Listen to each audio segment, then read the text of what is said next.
Y en esta mañana de sábado, último programa de Mercado Visión del año, tenemos el placer de recibir a un amigo, Alberto Weiner. ¿Cómo te va, Alberto? Bien, Bienvenido. buen día, muchas gracias por invitarme, y más en este día, cerrando el año tan tranquilo que tenemos en Argentina. Sí, no fue azaroso el tema de la invitación, buscar el personaje para la circunstancia. Yo me acuerdo cuando te invitamos la última vez, allá por los primeros meses de este 2023, donde todavía estábamos atravesando una sequía muy dura, durísima, que le costaba en todo sentido al productor, criador, sobre todo, de los campos de cría, ¿no? Y vos sos uno de ellos. Y en aquel momento vos tenías, a pesar del escenario complejo, una mirada esperanzadora. Y bueno, volviste y está cambiando un poco el panorama que pedíamos todos desde lo climático, que es lo que uno no maneja, ¿no? ¿Qué mirada tenés de todo este tránsito entre una cosa y la otra? Mira, la sequía fue muy prolongada, fue muy fuerte y tuvo un cierre de un golpe más importante sobre el final, sobre 2023. Venía la sequía en los años anteriores, pero en el 2023 fue muy fuerte.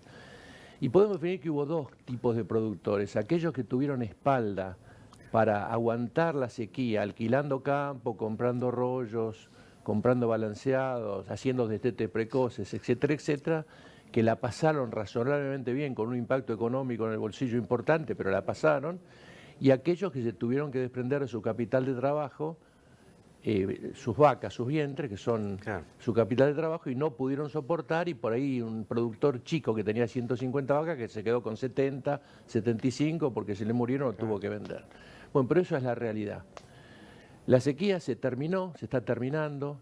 Como hablábamos recién, hay zonas que se está pidiendo que pare de llover, otras que no, pero básicamente toda la zona productiva de la Argentina superó el tema. Y es como que los campos tienen, a lo mejor es una sensación eh, visual, pero es como tienen una revancha y han crecido el pasto, ha reverdecido, Sí, porque no nos olvidemos que octubre, que es un mes importante para la producción de pasto, se perdió. La lluvia empezó más sí, tarde, sí, sí. cuando las gramíneas básicamente entran en su periodo reproductivo, empiezan a alargar la varita con la semilla y dejan de producir hoja, pero así todos los campos están muy buenos. Y el estado corporal de las vacas arrancó el servicio de manera regular en muchos establecimientos, se están recomponiendo, pero vamos a tener pariciones más tardías. Se está yendo la aparición a cola, como pasó el año pasado. Alberto, y en medio de todo esto hay un cambio de administración en la Argentina que no se trata solo de un cambio de administración, sino de perspectiva política. Y ahora te pregunto cuál es la mirada tuya, que me imagino tendrá mucho de empatía con la mirada del sector en particular, ¿no? Mira, ayer leía y recordaba una frase de un historiador romano, Tito Livio, Sí, contemporáneo con Jesús, justamente en estas épocas de festividades para los católicos, que dijo, lo voy a leer para no equivocarme: hemos llegado a un punto que nuestra sociedad no puede soportar ni sus vicios ni los remedios que los curarían. Hace 2000 años. Si vos me preguntás si las medidas que tomó el nuevo gobierno curarán los vicios de la sociedad argentina, la verdad que no tengo la menor idea. Indudablemente el país estaba mal, veníamos de sucesivas situaciones de gobiernos que pasaban, que el país es inadmisible que un país como Argentina tenga los índices de pobreza, de chicos en nivel de pobreza que tenemos. Esto debería ser un paraíso, debería ser un paraíso. Mira, mi señora tiene un hermano viviendo en Israel hace muchos años, hace ujú, 40 años. Y el día 8, después de ese ataque que sufrió Israel, nosotros estábamos caminando en el campo con un día soñado, y yo le decía, ¿cómo no somos un paraíso? Tenemos ¿qué todo, nos falta para todo, hacerlo, no? todo. Tenemos mar, tenemos los mejores campos del mundo, tenemos minerales, tenemos gas, tenemos petróleo, tenemos una clase en general, no tenemos conflictos con los países vecinos, no tenemos problemas raciales, no tenemos problemas religiosos, y sin embargo el país va de fracaso en fracaso. Por eso lo que dijo Tito Livio hace 2000 años se aplica. Nosotros no soportamos nuestros vicios ni soportamos los remedios que los curarían. Alberto, recién en la pasada dijiste que la aparición va a ser más bien de cola, digamos, por todo esto que veníamos pasando de la seca. ¿Qué tiempo es ese? ¿En qué momento empieza a salir el ternero fuerte? Y si vos te imaginás una zafra escalonada, habida cuenta de la producción de pasto que va a haber, o tal vez por necesidad también estacionada un poquito más adelante, ¿no? Mira, vamos a analizarlo de dos puntos de vista. El primer punto de vista, los terneros que ya están. Y el segundo análisis, los Claro, terneros que se van a los que preñar. vienen. Estaba analizando, si no corregime, las vacas que se van a preñar ahora. Exactamente. Es el ternero 2025, para entenderlo. Exactamente. Pero vayamos un poquito atrás, porque se habla, inclusive yo lo dije en alguna entrevista que me hicieron, que se estimaba que la pérdida de terneros para el destete 2024 se iba a ubicar entre el 7 y el 10%. Eso implica aproximadamente 1.500.000, 1.600.000 terneros menos que iban a estar en oferta a partir de marzo de 2024. Sí. Parecería, y lo digo en infinitivo, según los datos de la última vacunación, sí, de que la pérdida no es tan grande. Exactamente. Se habla de un 5%, o sea que en vez de perder 1,5 millones de terneros, a lo mejor estamos en 1.000.000, 1.200.000. ¿Por qué? Porque las vacunaciones se hacen, tenés un periodo de vacunación moderadamente prolongado, los establecimientos que arrancan de punta, y los que arrancan de cola en el turno de vacunación, hay una cantidad de terneros que nacieron de cola, que no fueron llevados a la manga porque no los podés llevar, porque quedaron en el campo, etcétera, etcétera, y esos terneros no están contados en los indicadores de vacunación que se van a conocer recién en marzo. Pero ahí tenés un tema que va a haber una oferta menor de terneros y va a haber terneros más livianos. Ahora vayamos a lo que vos nos preguntabas.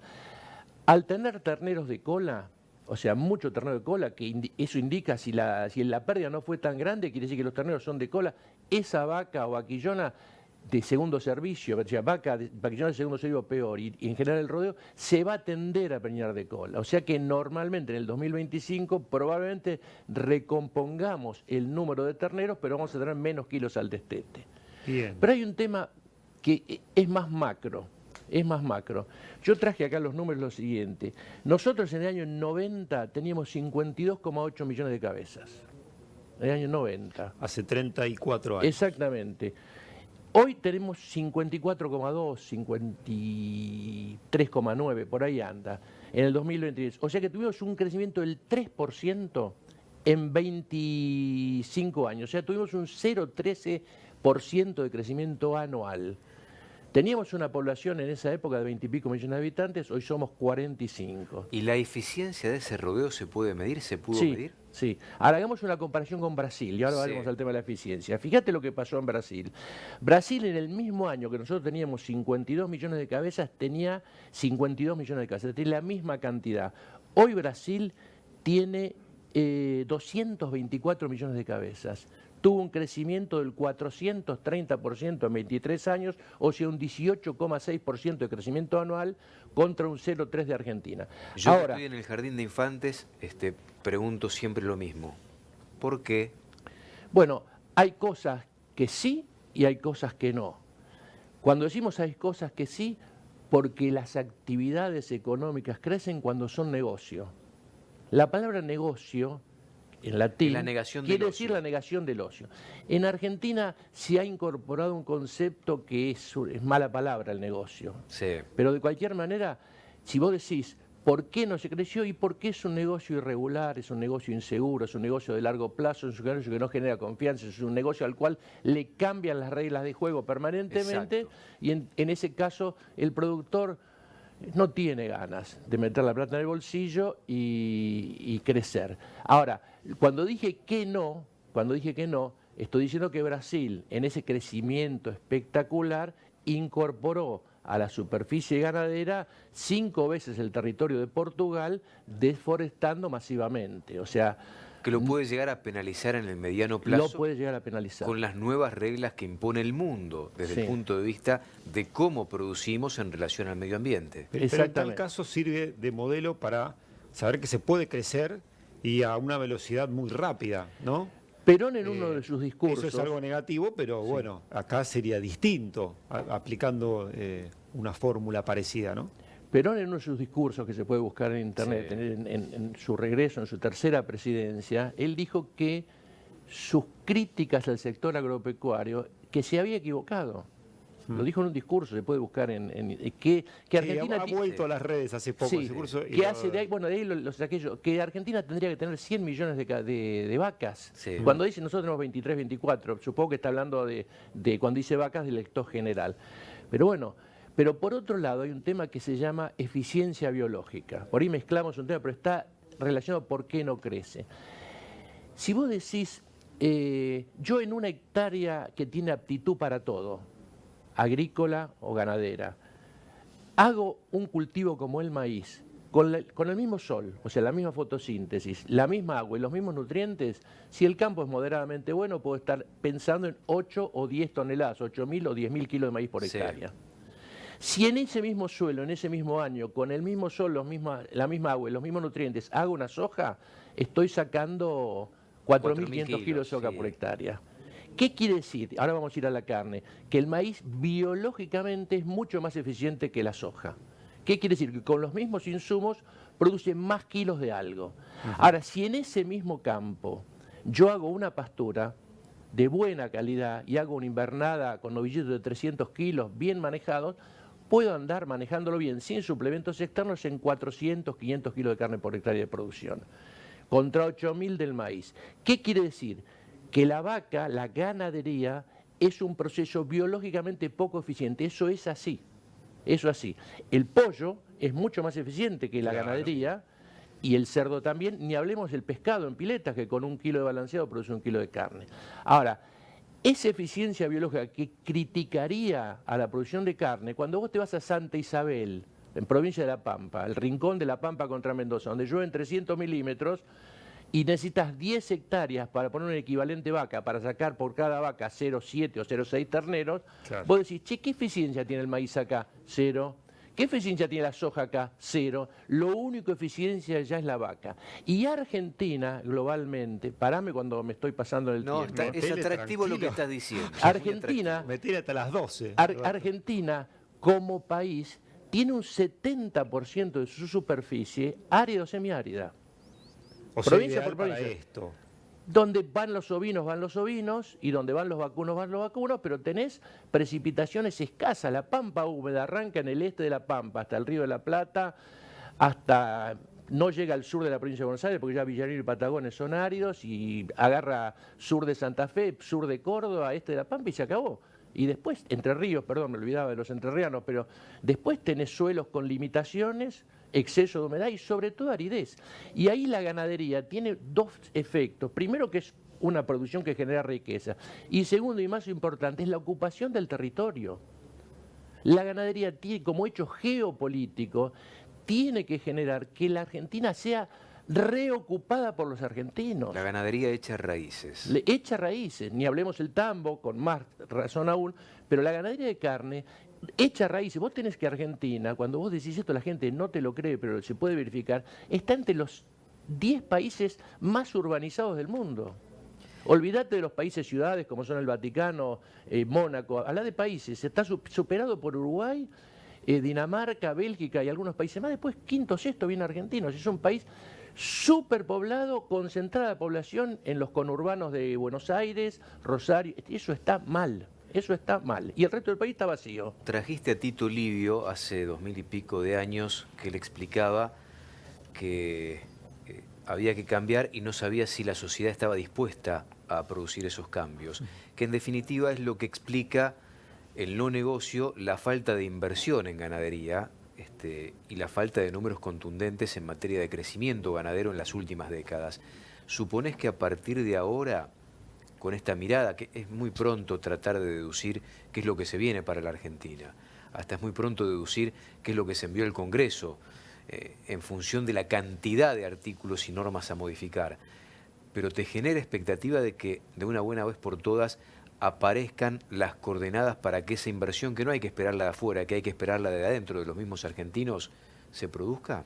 Bueno, cuando se dice, que lo dicen todos los economistas, que Argentina no tiene dólares, Argentina tiene montones de dólares. Están en manos de los privados y los privados no los ponen porque consideran que no hay seguridad ni confianza. Ahora, ¿cómo se produce el crecimiento de una empresa? El crecimiento de una empresa se produce con la reinversión de las utilidades.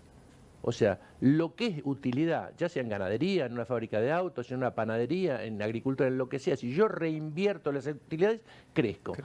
Eso en ganadería se da poco, en agricultura se dio porque hubo un crecimiento espectacular de la superficie agrícola. Eso también explica un poco el corrimiento de la ganadería, bueno, pero es otro tema, que la agricultura ocupó tierras ganaderas porque los márgenes brutos son espectacularmente grandes. Ahora, Argentina tuvo un crecimiento de su gasto público sobre el PBI de aproximadamente un 20% en pocos años.